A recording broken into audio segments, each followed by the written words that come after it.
今天我们来聊聊一个可能让你跌破眼镜的真相：台湾经济实力究竟有多强？9%的人也许都不知道，这座面积只比荷兰稍大的小岛，经济能量竟然强大到足以影响全世界。有人说台湾经济已被边缘化，但为什么台湾人依然对自己的生活水准充满自信？有人嘲笑台湾只是小虾米，却不知这只小虾米早已养成了巨鲸之力。真相只有一个，其实台湾的经济实力强到超乎你的想象。让我们先从几个关键数字开始说起。就整体经济规模而言，台湾目前的 GDP 总量约为新台币 23.75 兆元，折合约7800亿美元。这样的经济体量在全世界排名大约第22名，和瑞士、波兰等欧洲国家相当，也远超过瑞典、比利时、泰国、阿根廷等人口比台湾多得多的国家。换个角度比较，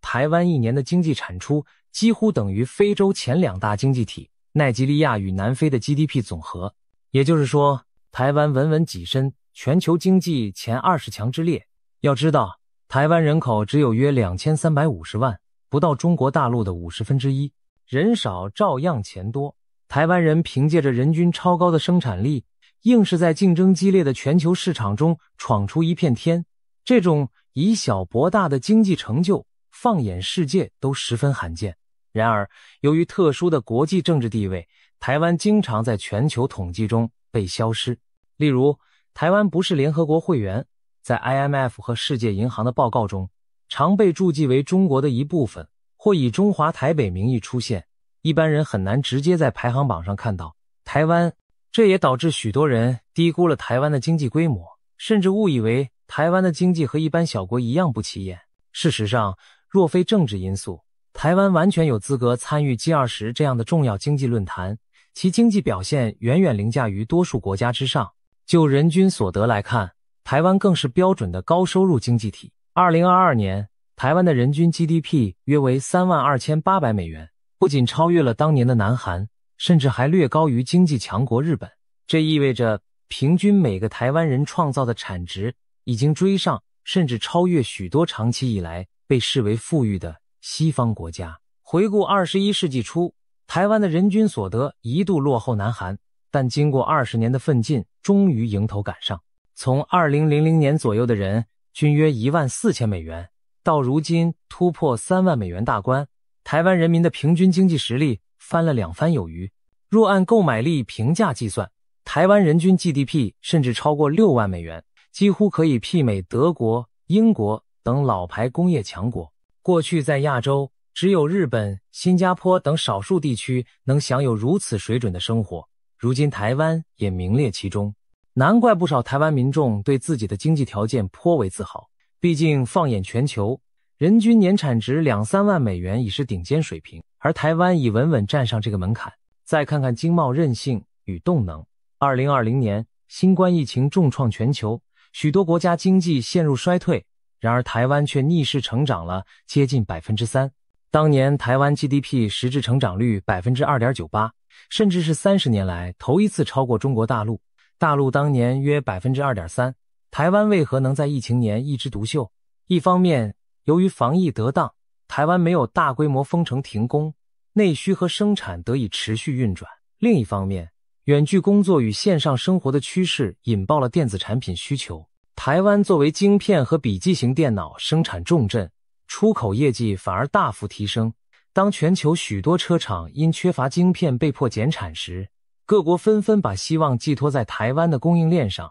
许多外媒惊呼，台湾是疫情下经济的赢家之一。在那一年，如果把台湾跟中国的省来比较 GDP 总量，台湾可以排到第7位，仅次于经济大省四川，挤进4兆俱乐部。但是把 GDP 总量摊到仅约2300万台湾居民头上，人均产值则远远领先于中国任何一个省市。2020年台湾人均 GDP 约18万人民币，几乎碾压大陆所有省份和直辖市的平均水平。哪怕是北京、上海这样的顶尖城市，其人均也未能超过整体台湾。这也难怪，长久以来，台湾民众面对对岸时往往带着一种经济优势的心态，因为数字会说话，他们的确过着相对富足的日子。那么，台湾经济究竟是如何锻造出如此实力的呢？让我们把时光倒转回几十年前，去寻找奇迹的起点。然而，台湾经济的故事远不只是冰冷的数字，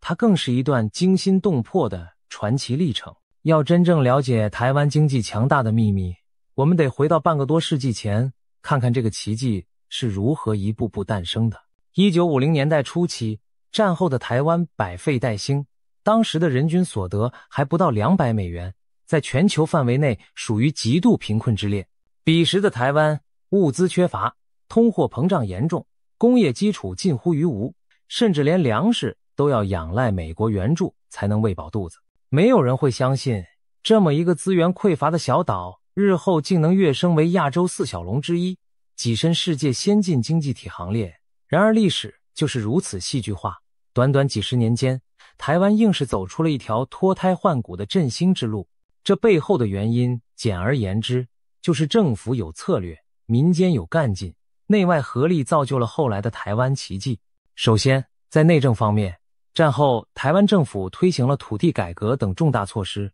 例如375减租和耕者有其田，把土地所有权分给农民，激发了农业生产力。这些改革不仅改善了农民生活，还为台湾累积了宝贵的内需市场和资本。同时，1950年代韩战爆发，美国出于冷战考量，开始大规模援助台湾，提供资金、技术和物资，协助台湾发展经济、稳定金融。美元时期的投入为台湾打下了工业化的初步基础。接着，台湾在1960年代开始由进口替代转向出口导向的经济战略。简单来说，就是从原本保护本地市场、自己生产替代进口商品，转为鼓励工厂积极出口，利用全球市场来带动成长。为推动出口，政府在1966年设立了亚洲第一个加工出口区，提供外商投资优惠，吸引国际资本来台设厂。技术官僚如尹仲荣、李国鼎等人殚精竭虑，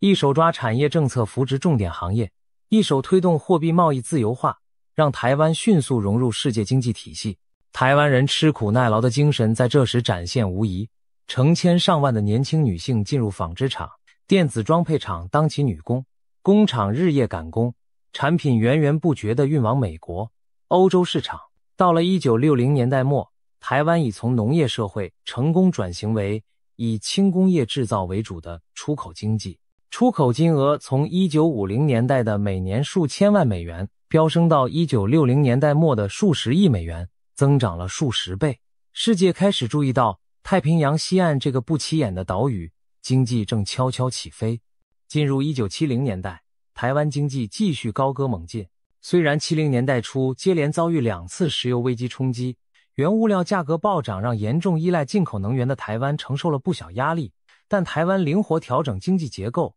顺利渡过难关。在这个年代，政府推出了著名的10大建设计划，兴建高速公路、铁路干线、台湾钢铁公司、中油石化工厂、核能发电厂、大型造船厂等10大基础建设。这些重大投资不仅大幅改善了台湾的交通、能源条件，更奠定了重工业和基础工业的根基。举例而言，1978年全线通车的中山高速公路纵贯南北，缩短了货物流通时间。中钢、中油的投产让台湾有了自产的钢铁和石化原料，不再完全受制于进口。正是在这些基础上，台湾制造业得以向更高附加价值领域攀升。随着经济快速成长，台湾社会也发生巨变，民众生活水平显著提高。从前难得一见的电视、冰箱等家电，在70年代逐渐走入寻常百姓家。汽车、机车满街跑，企业获利丰厚，员工每年都能领到数月薪水的年终奖金，甚至流传出薪水多到可以用麻袋装的戏言。台湾钱淹脚目，钱多到淹到脚踝，成了那个年代家喻户晓的俗谚，生动描述了经济起飞带来的繁华景象。当时的台湾不仅国内欣欣向荣，在国际上也扬眉吐气。台湾与南韩、香港、新加坡并称为亚洲4小龙，是新兴工业化经济体的佼佼者。1960年代至1980年代末，台湾平均经济成长率高达每年 7%、10%， 连续数十年保持高速扩张，创造了世界经济史上少见的奇迹。国际媒体纷纷报道东亚四小龙的成功故事，把台湾作为发展中国家追求工业化的模范。到了1980年代中后期，台湾开始未雨绸缪，布局高科技产业，寻找下一阶段的成长动能。1980年，政府在新竹建立了科学工业园区，效法美国硅谷模式，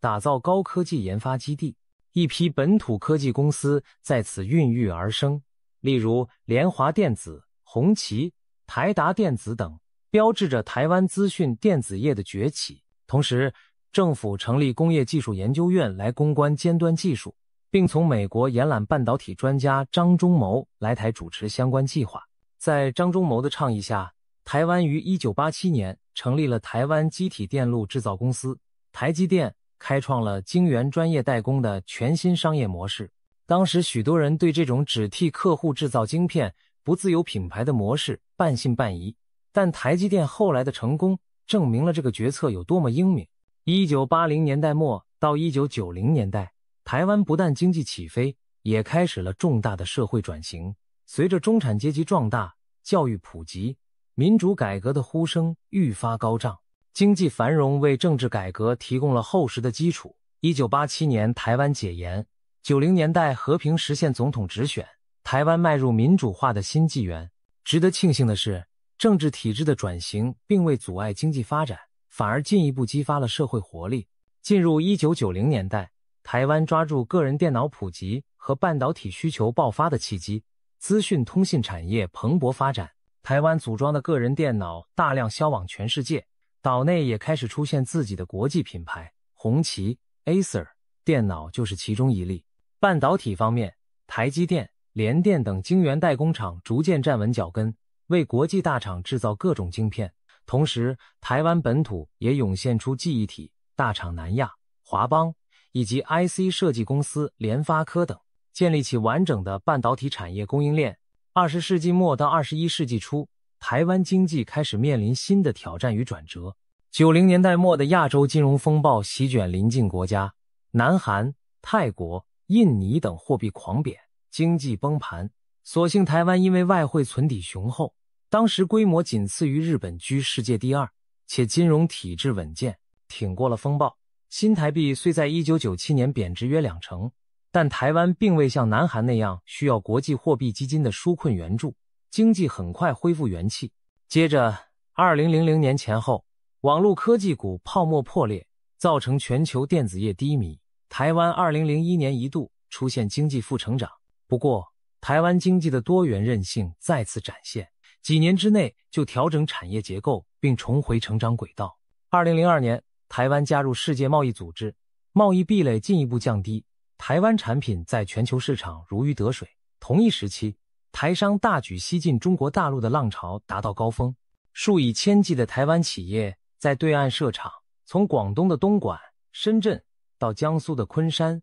上海，到处都有台商的身影。有人戏称，有人的地方就有台商，可见台湾企业经营版图之广。曾有媒体形容，在东莞全盛时期，约有6000家台资企业，产值一度占当地 GDP 的一半。台商带去了资金、技术和管理经验，也搭上了大陆改革开放和全球产业转移的顺风车，把许多劳动密集型产能移转到对岸。这对台湾经济既是助力也是压力。一方面，台商在海外降低了成本，赚取利润汇回；另一方面，本地开始担心产业空洞化，就业机会流失。所幸台湾及时提升了自己在全球价值链中的定位，也就是说，将低阶组装逐渐外移，自己则转向技术含量更高的研发、设计及关键零组件生产。因此，即使部分制造产能转移到海外，台湾经济仍维持了竞争优势，尤其在电子资讯领域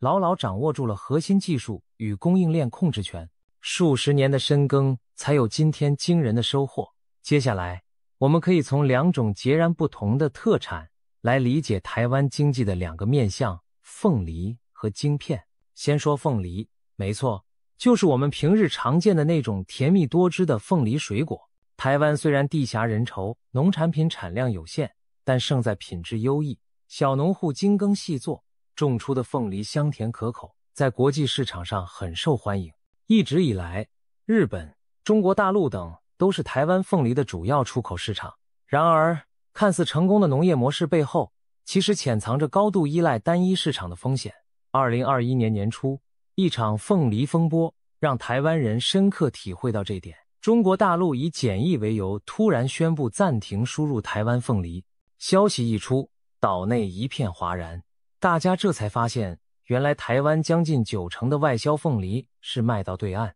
大门猝然关闭，农民顿时面临果实滞销的危机。所幸台湾民众随即发起挺农吃凤梨的活动，政府也紧急拓展日本等替代市场，才没有让凤梨烂在仓库里。这起事件暴露了台湾农业的一大隐忧，因为台湾农产过度仰赖单一出口市场，一旦政治或经济情势生变，农民首当其冲。其实不只是凤梨，台湾的莲雾、芒果、石斑鱼等农渔产品近年来也陆续遇到类似问题，让人不得不正视市场多元化的重要。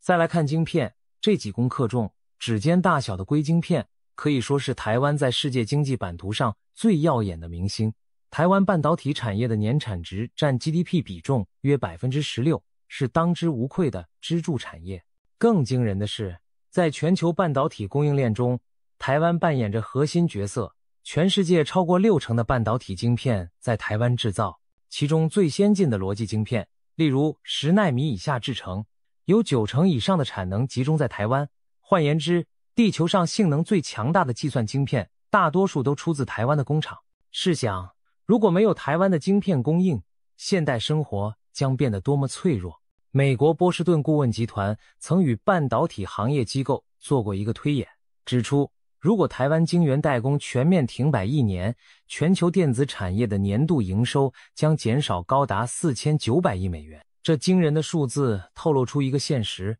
全世界都离不开台湾晶片。因此，台湾的半导体业被形象地称为硅盾，意指硅晶片构筑成的保护盾牌。因为台湾晶片太重要，各国不敢不重视台湾的安全。在台湾所有企业中，最让国人骄傲的莫过于晶圆代工龙头台积电。这家公司如今已是全球半导体产业的制高点和兵家必争之地。台积电由有台湾半导体之父之称的张忠谋博士创办于1987年，开启了晶片专业代工的新纪元。30多年来，台积电持续投入巨额研发，技术水准一路领先全球，是目前世界上唯一能大规模生产最尖端晶片的企业。它打破了人们对代工厂廉价低端的刻板印象，以高技术含量和高品质赢得各大客户的信赖。苹果 iPhone 的处理器，高通的手机 SoC， 超微 AMD 的 CPU， 各大科技巨头的关键晶片几乎全都依赖台积电的先进产能。台积电到底有多赚钱？据统计，它是财富全球500强企业中净利率最高的公司之一，净利率接近 38%， 比很多人以为最会赚钱的苹果公司还高出许多。在全球缺芯危机期间，台积电更是订单满手，赚得盆满钵满。2020年，台积电净利润同比大增 44%， 平均每天净赚超过新台币13亿元。仅此一家公司每日所创造的利润，就相当于上万名台湾上班族全年薪水的总和。台积电一家的营收，甚至比全球另外9家主要晶圆代工厂加起来还要多。随着业绩腾飞，台积电的市值也大幅飙涨，曾一度突破6000亿美元，登上亚洲市值第一的宝座，成为全球市值前10名企业中唯一的亚洲企业。可以说，台积电不仅是一家公司，更是台湾在国际经济版图上的一面旗帜。不过，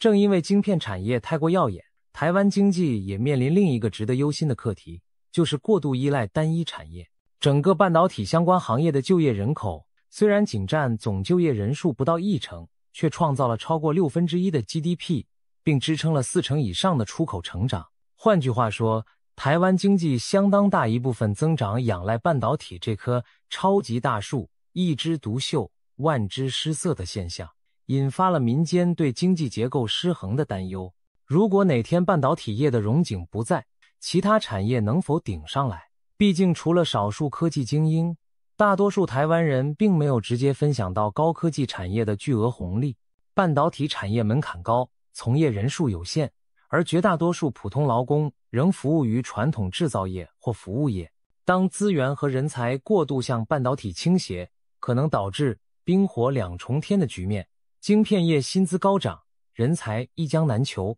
传统行业却招工困难，发展停滞。这些问题在台湾社会引发了反思，大家开始认为经济需要多元平衡，不能把鸡蛋全放在同一个篮子里。对此，台湾内部有几种不同的观点和辩论。一些人认为半导体是台湾的护国神山，更是关键的，归盾必须继续集中资源维持领先，才能确保台湾在国际上的安全地位。但也有人担心台湾长期沉迷于代工模式，企业与人才满足于接单生产，缺乏主动创新终端产品和建立品牌的意识，久而久之可能丧失引领市场需求的能力。此外，经常被提及的灰犀牛问题，就是台湾产业发展面临的五缺：缺水、缺电、缺工、缺地、缺人才。这五大瓶颈中，任何一项都可能掣肘经济持续发展。近年气候异常导致水资源紧张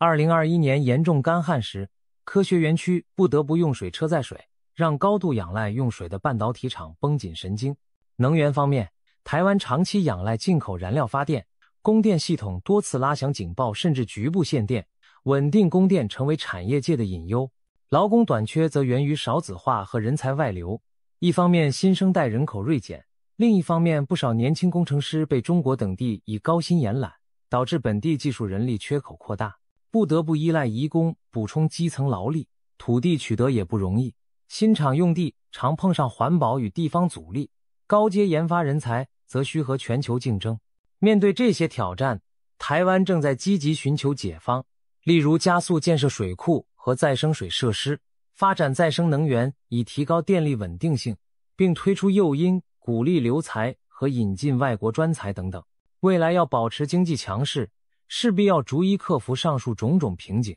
聊完高科技，不要以为台湾只有半导体在发光发热，事实上，台湾经济的强韧和多元体现在各行各业齐头并进。台湾厉害之处在于，它的传统产业和高科技产业实力都非常强，全世界很少有经济体能像台湾这样左右开弓。一方面，台湾保有完整的传统制造业基础，石化、钢铁、纺织、造船、食品加工等产业领域，台湾企业至今在国际市场上占有一席之地。比如台塑集团建立了庞大的石化王国，生产的塑胶原料和纤维原料供应全球众多产业。中钢公司的钢铁产品品质优良，外销到世界各地。早在70年代，台湾就是世界第3大造船国，在高雄的船坞里打造出一艘艘巨型货轮远航海外。另一方面，台湾在高科技和精密制造领域同样独领风骚。除了前面详述的半导体，台湾还是全球资讯产品的重要供应者。例如，全球绝大多数的笔记型电脑都是由台湾厂商代工设计生产的。你或许没听过广达、仁宝、伟创、英业达这些公司，但他们长期替 HP、Dell、Apple 等品牌制造笔电。有统计显示，巅峰时期全球 94% 的笔记型电脑都是出自台湾代工厂之手。换言之，你我每天使用的笔电，不管商标是惠普、戴尔还是苹果，背后极可能就是台湾制造。再比如智慧手机，苹果 iPhone 系列一直由台湾的鸿海集团、富士康在中国大陆设厂组装，而全球 Android 手机的关键晶片方案也多半出自台湾 IC 设计公司联发科之手。台湾还是全球著名的自行车生产王国，知名品牌捷安特、Giant 和美利达制造的高阶脚踏车行销世界各地，在国际赛场上屡见其踪。此外，从工具机、光电面板到医疗器材、航太零件，台湾有无数中小企业在许多利基市场上都是隐形冠军，拥有极高的市占率和技术水准。可以说，以众多灵活创新的中小企业为主体所打造出的经济生态，就像一张紧密编织的供应链蜘蛛网，大到飞机零件，小到螺丝零件，只要国际大厂下单，台湾几乎都能生产供应，而且品质可靠，效率奇高。许多跨国企业发现，选择与台湾厂商合作是最省心的，交期准时，品质上乘，价格合理。这种信誉不是一天建立的，而是几十年如一日的口碑累积。这正是台湾经济常被低估的一点，它不像美国那样拥有苹果、Google 这种消费电子巨头品牌，但却深深嵌入无数国际品牌的供应链背后，成为支撑全球制造业的关键力量。值得一提的是，台湾企业不仅深耕本岛市场，更勇于走向世界。除了前述大举进军中国大陆之外，台湾的商人和专业人士也遍布东南亚、美洲甚至非洲各地。在越南、印尼等国家有许多台资工厂和工业园区，台湾技术人员带领当地劳工，生产从纺织成衣到电子零组件的各种产品，拓展了新兴市场版图。台湾的科技新创公司近年也积极在硅谷等地设立据点，寻求国际投资与合作。可以说，台湾虽小，但台湾人的生意版图遍及全球。尤其2010年代后期以来，两岸关系趋于紧张，一些台商开始将重心从中国转向东协国家，或将部分产能回流台湾，以分散风险并寻求更稳定的经营环境。这种灵活调整的能力，正是台湾企业在瞬息万变的国际市场中生存壮大的关键之一。同时，台湾政府也在积极拓展其他海外市场。2010年代起推行的新南向政策，鼓励企业加强与东南亚及南亚国家的经贸联系，以降低对中国单一市场的依赖。近年来，台湾对东协国家的出口占比逐步上升，相对地对中国大陆的依赖度略有降低，显示市场多元化策略开始看到成效。尽管如此，中国目前仍是台湾最大贸易伙伴，如何在维持双边经贸利益的同时分散风险，将是台湾决策者持续面临的课题。谈了这么多，我们回到一般民众最关心的问题，宏观经济的亮丽数字是否真正转化为全民的福祉？你也许好奇，台湾经济高速成长的同时，人民是否真正受惠呢？宏观的荣景不代表微观，人人受惠。不少台湾年轻一代对经济成就的体感其实并没有那么乐观。常有人感叹 GDP 成长那么高，为什么我的薪水没涨？事实上，台湾平均薪资的成长确实赶不上 GDP 的增长幅度。统计显示，扣除物价因素，台湾劳工的实质薪资中位数和20年前相差无几，长期处于停滞状态。这就导致一种闷经济现象，经济数据在成长，但劳工感受不到实质好处。特别是台湾房价在过去10多年大幅上涨，许多都会区房价所得比、房价与家庭年收入比值高居全球前列，年轻人买房越来越困难。高房价配上低薪资，使不少人觉得生活压力沉重，甚至自嘲是社畜辛苦工作却难以存下积蓄。在这样的背景下，近年台湾社会形成共识，政府连续调升基本工资并实施各种补贴，希望能让劳工分享更多经济果实，同时也强化社会福利，例如推行长照 2.0 计划、育儿补助等，以减轻民众生活负担。毕竟，经济发展的目的是让全民受惠，如果成长的果实只有部分人享受，那 GDP 数字再亮眼又有何意义？所以，如何缩小贫富差距，提高年轻世代的报酬，是台湾经济未来不得不面对的重大课题。总而言之，台湾经济实力的强大毋庸置疑，而且其中许多亮点，恐怕是 99% 的人以前所不知道的。从昔日落后的农业小岛，到今日全球科技产业不可或缺的核心枢纽，台湾人在短短几十年间走出了一条令人惊叹的发展道路。如今这座岛屿孕育出的经济能量，早已超出了地理和人口的局限。政府财政方面，台湾的公共债务占 GDP 比例不到40%，远低于多数先进国家的水准，通货膨胀率长期维持在 2% 以内的温和范围，整体经济环境相当稳健。国际评比也印证了台湾的成功。世界银行早已将台湾列为高收入经济体 ，IMF 亦把台湾归入已开发经济体之列。在美国 Heritage 基金会发布的经济自由度指数中，台湾长期位居亚洲前茅，甚至在2022年排名全球第6，显示出市场经济环境的开放与成熟。台湾拥有高居世界前列的 GDP 总量与外汇存底，拥有全球无可替代的晶片生产能力，拥有纵横世界各地的经贸网络，以及一支经验丰富、善于应变的企业军团。当然，台湾经济前行的道路上也布满挑战，包括对外过度集中于单一市场，对内产业结构需要转型升级，还有地缘政治紧张带来的不确定性。另一方面，在国际经贸架构上，台湾也需突破外交孤立带来的限制。由于政治因素，台湾无法参与区域全面经济伙伴关系协定等大型自由贸易区，这可能影响长远的贸易布局。为此，台湾正积极寻求加入跨太平洋伙伴全面进步协定等高标准贸易协定，以融入区域经济整合，并拓展外销渠道。未来10年，台湾能否维持半导体产业的领先优势，继续扮演全球晶片工厂的角色，将对经济兴衰起到关键影响。然而，回顾台湾经济发展史，每当面临重大挑战，台湾人总能展现惊人的韧性与智慧，化危机为转机。其背后的动力，正如台湾人的口头禅所说：爱拼才会赢，只有努力拼搏，才能赢得胜利。这股拼劲，从早年工厂车间的劳动者，到今日实验室中的工程师，都深深刻在台湾人民的性格里。也许在许多外国人眼里，台湾只是西太平洋上一个不起眼的小点，但若没有了台湾，现代世界的某些运转